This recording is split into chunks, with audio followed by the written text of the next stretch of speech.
Well, so this is in reply to Ron Swanson, aka Fox Company Prepping, and Mark Scout and Free did a discussion about their first aid kits, and so this is my tag, and I'm going to tag 3 people after this. So my first aid kit is here. It sits in pretty much my rucksack. It's pretty much just a dry sack with a survival whistle on the back. This is the back brace for my rucksack, which is an awesome thing. I bought it specifically because, you can't carry a splint in your first aid kit because it's simply too big. And also, if you break a leg, you're not going to move from A to B to cut a splint, because a lot of people say, I'm going to get all my first aid kit out there, but that's just ego and foolishness, okay? So yeah, this is the back brace. I can use this as a splint for my leg or my arm, just bandage it in, and that just slots into my rucksack. I'll show you that in a second. So my first aid kit is, yes sir. So in here, I have easy access stuff on the top, stuff I use the most. Deep heat, TCP, which is liquid antiseptic. You can use that in a syringe or just plain simple on a dab a bit of cotton wool or something like that.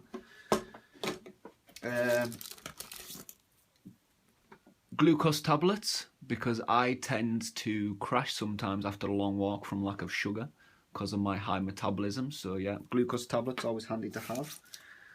Rennies, because I always get heartburn, terrible.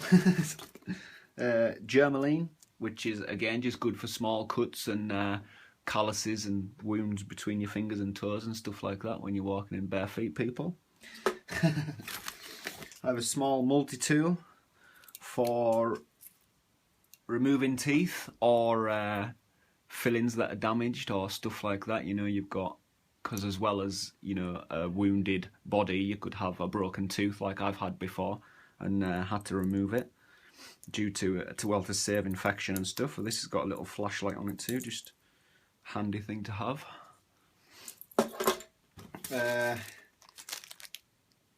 Tape and safety pins. This is quite good too. This here can either reinflate a lung or allow you to breathe through a crushed windpipe. Always good to handy, especially if you're going out in winter and there's fallen trees or widowmakers around, because you're more likely to get hit in the chest because that's the widest part of your body or your head. So you can get a collapsed lung quite easily. So I have a number of sterile pads, large plasters, eye patches. Many of these are quite good for small bleeding. These are the ones I use a lot, the square ones. I normally just tape them on because again I use plasters, but we all know that they come off when they're wet. So yeah, a large amount of these. These are large plasters with the sticky bit around and the pad in the middle.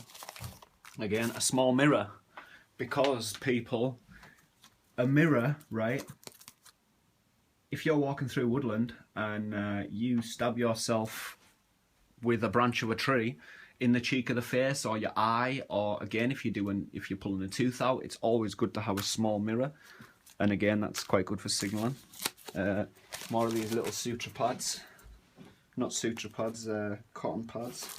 So I have a number of bandages, small ones, big ones. These ones are really good because they've got the grips on them, so you don't really need to cut or rip the bandages. This is good for like sort of splint stuff and heavy bleeding. This is just basically paddage, because even then, bearing in mind, you don't need to wrap a bandage around. If you've got a long laceration, you can put that on like that and then tape around it, just so you've got an extra thick absorbent pad to, pretty much like a quick clot pad without the quick clot on. Here I have a bag of alcohol pads and water purification tablets and plasters and antiseptic wipes and Mozzie Bite pads. Tinfoil survival blanket.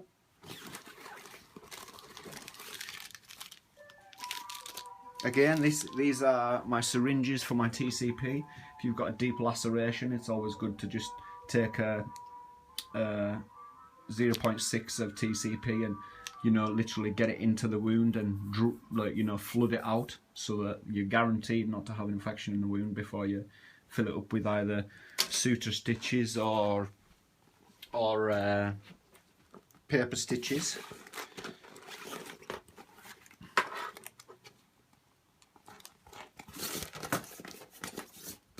Pencil, just because I like to doodle pretty much.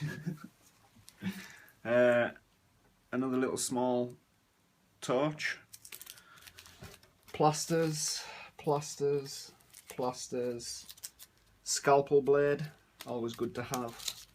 More water purification tablets. I seen Ron and his Lensips, and I've got them in too because you always get a cold when you're camping in winter. Yeah, these are paper and plastic stitches. So if you've got quite a long laceration, you know, you can pull the skin together with these. And, you know, because bearing in mind, the longer a wound is open, the more likely you are to get infected. So if you just tack it with these until you can get to A&E or a doctor's to get it stitched up, then they're quite handy to have. You know, it saves you walking around with an open wound. Again, small little pads. These are also really good. These are basically, if you've got a laceration, it's just like a piece of skin, but it's thin, sticky plastic, and you just put it over the wound, and it saves you, you know, so you can see through and actually see the wound without putting a plaster on. This is my suture set. These are the dissolvable ones, so that if, heaven forbid, you have to stitch up a deep laceration, you've got dissolvable stitches so you don't have to mess around with the wound afterwards. Small eye patch bandage, always handy to have. More sterile dressing. These shears are awesome because you can strip jeans off and thick clothing, also leather boots off, which is quite handy to have. More paper stitches and a load of antiseptic wipes again, just a mixture. And this is just basically bits of paper with some medical advice, part of trauma for the body, so that if you are using mountain rescue, you can, and you're going to be unconscious when they get there, you know, you can fill that in with your pencil and wait for them to come, and a blank piece of paper. So yeah, I also have elastic on the top of my rucksack, which I use as a tourniquet if need be. The reason why I have it on the top of my rucksack is because if you've cut through an artery or something like that, you are bleeding profusely, and I don't want to be fanning around going in my first aid kit for a tourniquet. I want to have it on the outside of my bag, ready to grab, just like that basically. So yeah, I'll put all this in order and put the video camera back on. And that's it. And it all goes in this sack here and just in the top of my rucksack.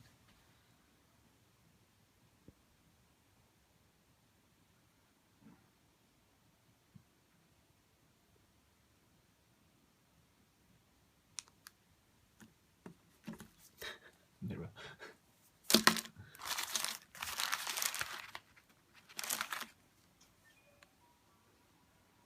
So this is where my back brace pulls slot in. There you go. So it's just basically like an instant splint, isn't it? And why not use it if it's there? So the three I'm going to tag is Wild Ginger Bruce, Jonesy Bushcraft, and Mac Tightwad. So yeah, shows your first aid kits.